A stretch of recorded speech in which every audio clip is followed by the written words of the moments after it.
Hello' viewers, আজি আমি এটা নতুন মাছৰ ৰেচিপি বনাব লৈছোঁ। এয়া দেখিছেনে, এয়া পনৌনোৱা শাক।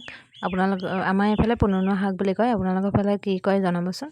এই কেৰাহীত অকণমান তেল দি মাছকেইকণ ভাজি লৈছোঁ। এই মোৰ মাছ ভজা হৈ গৈছে। মাছকেইকণ মই কাঢ়ি লৈছোঁ। তাৰপিছত তেলতে কেইটামান মেথি গুটি দি দিছোঁ। অকণমান হালধি দি দিছোঁ। তাতে শাকখিনি দি দিম। এয়া দেখিছেনে, শাকখিনি দি অকণমান মই ভাজি ল'ম।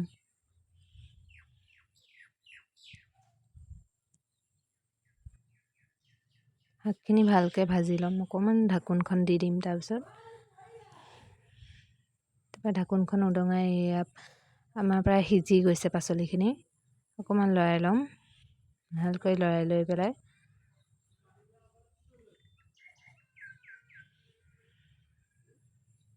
মোৰ পাচলিখিনি ভজা হৈ গৈছে। তাতে পানী দি দিম। মই 1 কাপৰ জোখৰ পানী দি দিছোঁ। ইয়াতে অকণমান সিজোৱা আলু দি দিলে আঞ্জাখন বেছি ভাল হয়। সোৱাদ অনুসৰি নিমখ দি ল'ব। এই আঞ্জাখিনি ধুনীয়াকৈ উতলি গৈছে। তাতে অকণমান নেমু ৰস দি দিছোঁ। অকণমান টেঙা হ'বৰ কাৰণে নেমু ৰস দি দিছোঁ।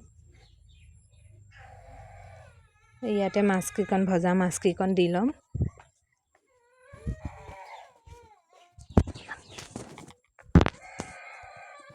এই ভজা মাছকেইকণ দি লৈছোঁ। মাছকেইকণ দি মই ঢাকোনখন লগাই দিছোঁ। এয়া দেখিছেনে, আমাৰ টেঙা আঞ্জাখন প্ৰায় ৰেডি হৈ গৈছে।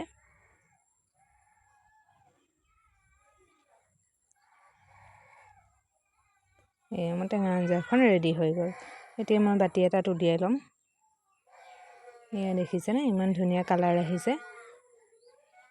আপোনালোকে বাৰু খাইছেনে? নোখোৱাসকলে এবাৰ ট্ৰাই কৰি চাবচোন, ভাল লাগে খাই।